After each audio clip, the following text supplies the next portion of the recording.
Today, you're going to hear the words of one such academician, a symbol of excellence and of inclusiveness.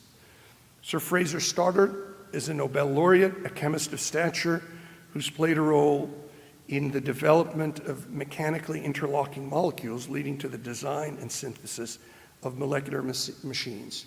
His leadership and his creativity has led to myriad applications in industry, in health and medicine, in environmental protection, in personal care, nutrition, and so on and so forth. In the future, molecular machines could be used for even more new materials, sensors and energy storage systems. Sir Fraser began his journey of discovery, which he's going to talk about, as a young boy in the University of Life in the fertile farmlands around Edinburgh.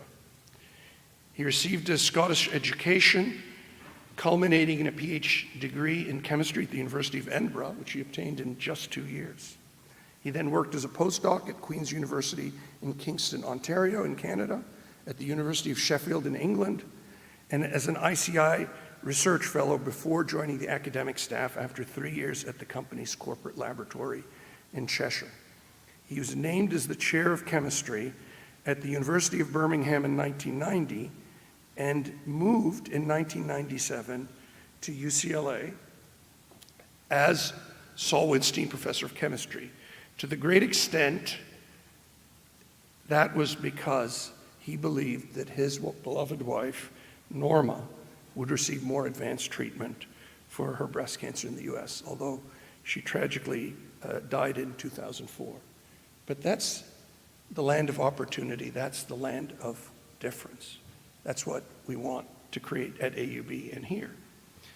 Sir Fraser moved to Northwestern University in Evanston, Illinois in 2008. He established the mechanochemistry group and was named Board of Trustees Professor in Chemistry. And he continues to do his work in now, even after being knighted by Queen Elizabeth in 2007, the same year he won the King Faisal Prize, even after winning the Nobel Prize in 2016 with Ben Feringa and Jean-Pierre Sauvage for the design and synthesis of molecular machines. He continues to do his work teaching, doing groundbreaking research. And we're very grateful to Professor Bilal Kaafarani for inviting him today. Thank you, Bilal. So in contrast to the brilliance of Sir Fraser's accomplishments, he's a very modest man, quick to give credit to his peers and his charges. Like Einstein and Fermi, and like so many before you, Sir Fraser, you immigrated to the US and you became a citizen of that great land, contributing so richly to its cultural and academic capital. You're an easy example, but I'd like to say to President Trump and also to General Aoun, pass me some more immigrants. They make a difference. As a dual citizen, I can say that to both presidents of the republics that I have resided in or reside in.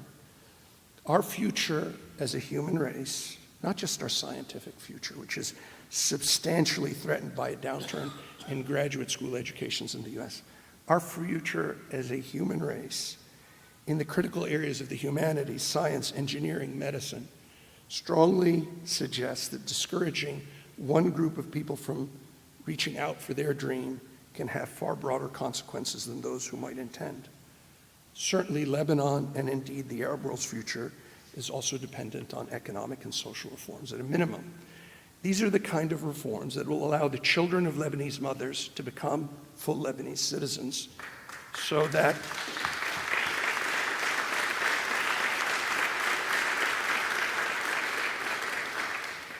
this tiny country can retain, nurture, and empower more of the very best and the brightest that it can raise, and then it can see flower. To say nothing of a world that, while eschewing the current and European isolationist trends, I am confident can still hope to believe in the words of Emma Lazarus and the substance of the American dream. And that's something that we can talk about, but we also need to do. So what I'm saying today is our priority, my priority for the next 2, 5, 7 years until the Board of Trustees wakes up and decides to get a better president, is to create a $100 million fund to get the best and brightest kids from Lebanon, Palestine, Syria, and Iraq to start with, to study at AUB, to bond together as leaders, We're committed to raising this money, the board and I, so that these people can create lives that are more abundant, more meaningful, and more powerful, like what you're about to hear from Sir Fraser Stoddart. Sir Fraser.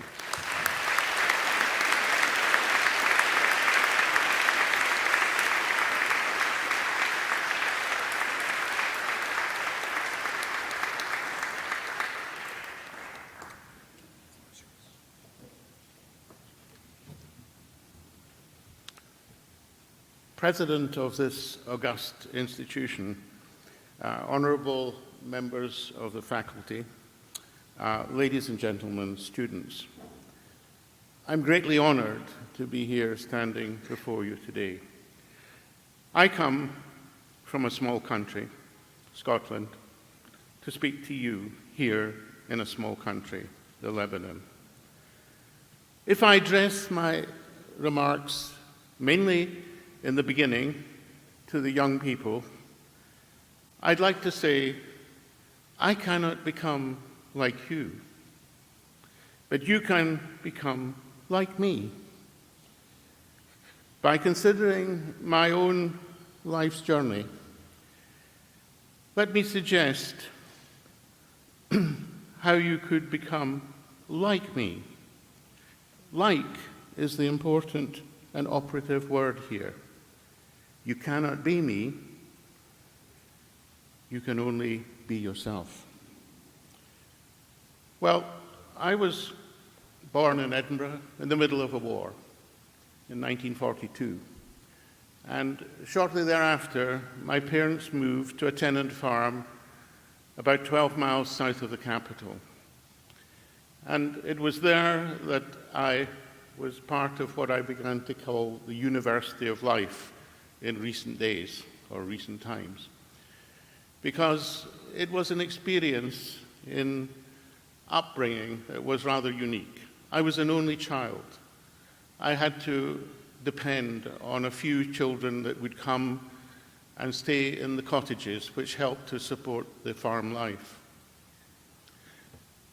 When these children were around, we played free of any inhibitions from our parents. We were able to roam around for miles and miles in every direction, to go to reservoirs, to be in streams or what is called burns, or in the wintertime sledging around hills that were covered with snow.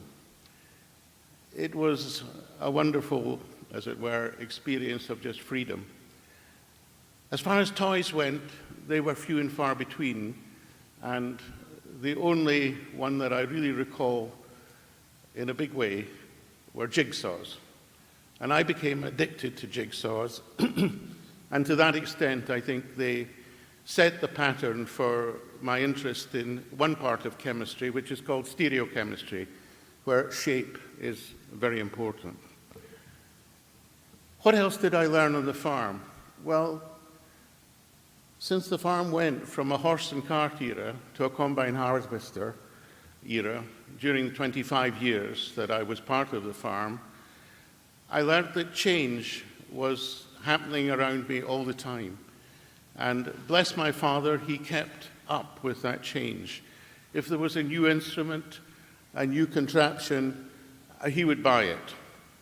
And that has stayed with me ever since in my laboratory experience.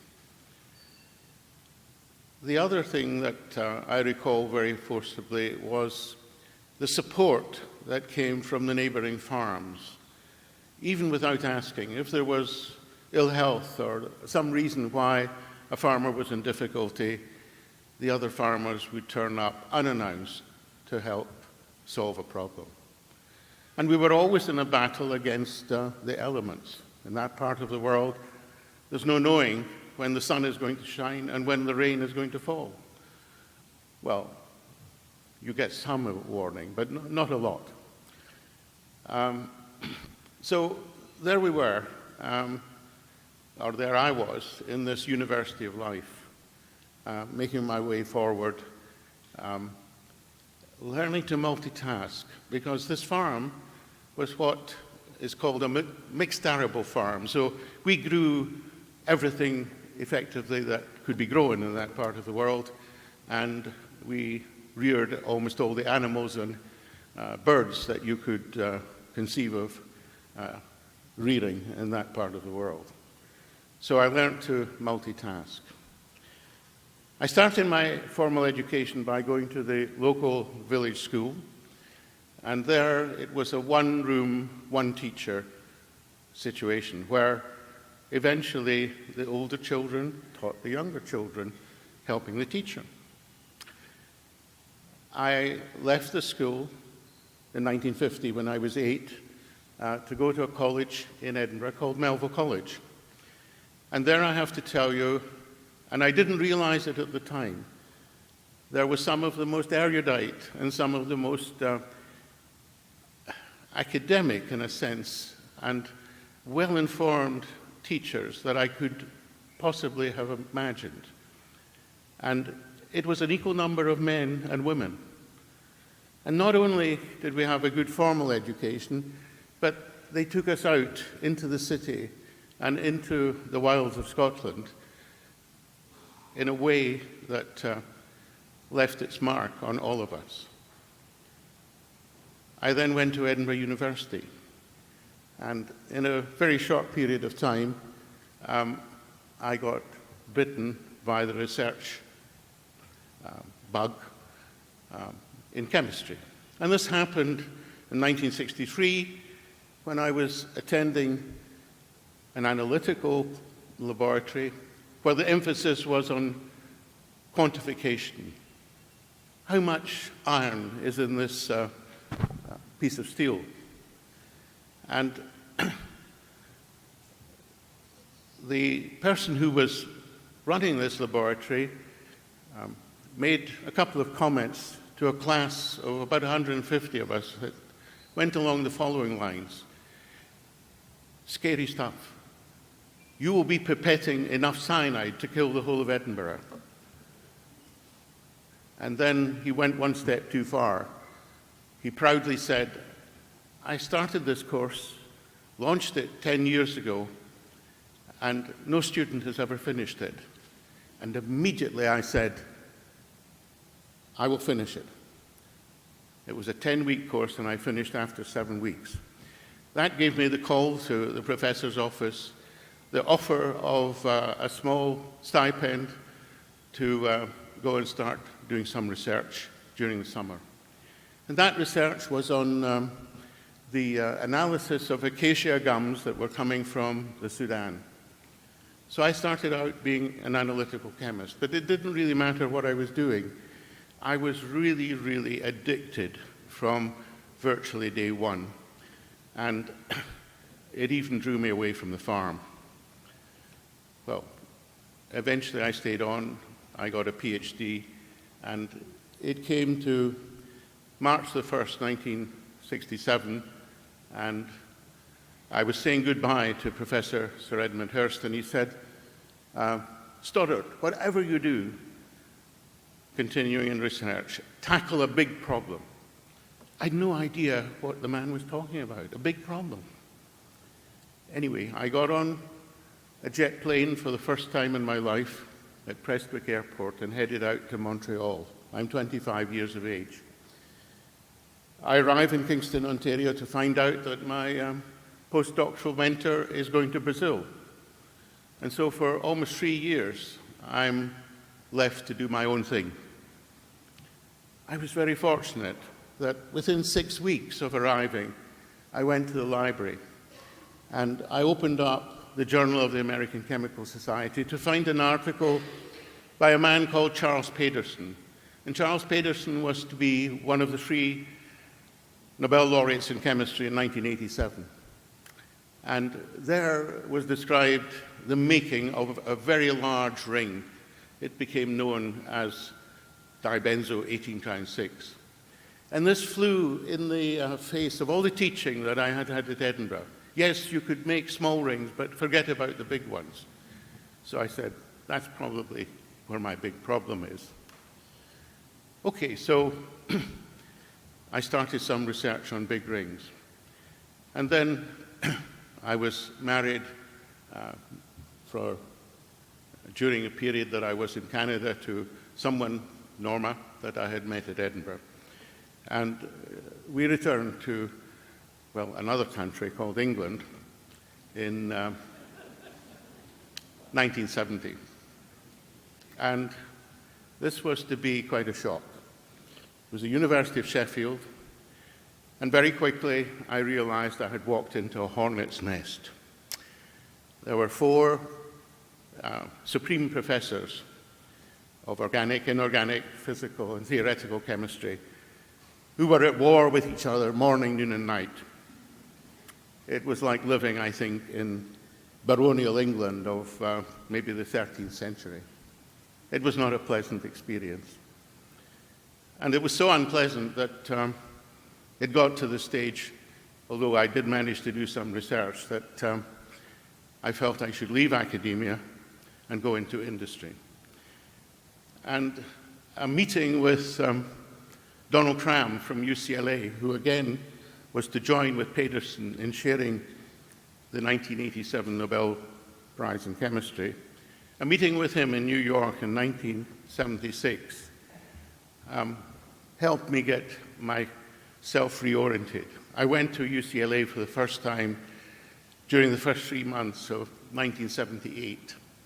And Don helped to arrange a secondment to the ICI Corporate Research Laboratory in Runcorn in Cheshire, which is quite close to Liverpool.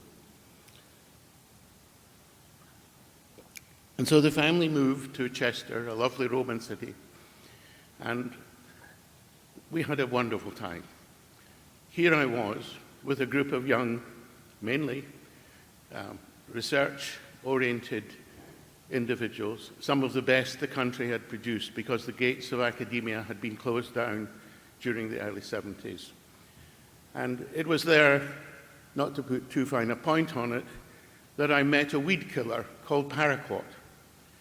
And this bipyridinium herbicide was to make its way into our molecular shuttles, switches, and machines over the next 40 years or so. So here I illustrate a situation where something that is not going well for you in life, you don't sit around and do nothing. You act, and that's what I did. And out of that came the prize, effectively, of the big problem getting its final steam. So I returned to Sheffield, and I had more authority, but it was still not a very nice situation. And I will just mention in relation to diversity that I did break the barrier of having only British students, bringing students in from Italy and Spain and France and Germany, much against the opposition of these senior professors. They would arrogantly say, but the British students, our students are better. It was poppycock. What the British students needed at that stage was competition. They needed to see that the people came from other parts of the world, and this was Europe to begin with, but eventually it was from the Middle East here, it was from India, it was from Japan, it was from the United States. And we never looked back based on this step into a diverse cultural laboratory. In 1990, I got the call to go to the University of Birmingham. And I should preface this with the fact that I became very, very open on the national scene during the 80s about what I thought was not working properly in English academia or British academia. In other words, I wrote to the press, the Telegraph, the Times of London, the Manchester Guardian, making the point that it wasn't the lack of funding that was holding back British science, it was the corrupt and misuse of this funding by the people at the top. So I did not win a lot of friends. And my passage to Birmingham was really by the back door. I was invited to go there by the then Vice-Chancellor, Sir Michael Thompson. And the Birmingham years were very fruitful ones and probably marked the time when making a molecular shuttle and then a molecular switch, this was probably what the chemistry committee of the Royal Swedish Academy of Sciences eventually got their eye on. And so, all was going well until 1992, when my wife was diagnosed with breast cancer. We were first of all visited by a lumpectomy, then a mastectomy in '94, and with some reluctance, she realized that we would be better off as a family, given the fact that the care in Birmingham, England's biggest city, was not up to anyone's or our expectations. There were too few oncologists, and if I say when we got to Santa Monica, where we lived while I was at UCLA, there were hundreds of oncologists, and she was well looked after until such times as, just as much as anything, the hard drugs, the chemotherapeutic agents, took her life just as much, I think, as the cancer did. And so, in summing up that part of my life, I have to say that probably a third of it, her married life, was spent in clinics and in hospitals, and I still had to keep a research activity going. So the message I get over here is life is not a bowl of cherries. The chances are that you will, the younger people in the audience, as you live through your life, and the older ones will know, meet these occasions when everything seems to be against you. And this is the real testing time. Anyway, I came through it. My wife passed away in 2004, and then I moved to Northwestern in 2007, and late 2007, and I've been there ever since. And I've been blessed during all of this time at UCLA and at Northwestern with some of the most talented young men and women from all over the world. There's one of them sitting in the audience today. Ali, where are you? Ali, thank you.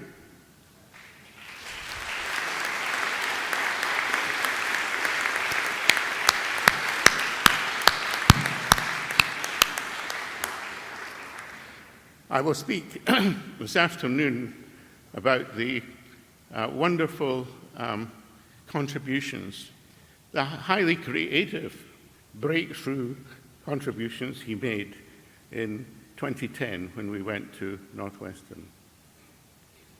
Well, my story is almost finished, and my time I've taken too much. On the 5th of October, 2016, the phone rang at just after 4 o'clock in the morning, and I was in a sound sleep. And I'm quite good at detecting English spoken from different parts of the world. And I suddenly realized that I was speaking over the telephone with men and women with Swedish accents. And I knew my life had changed. And that's why I'm here today. And thank you very much for the invitation to be with you.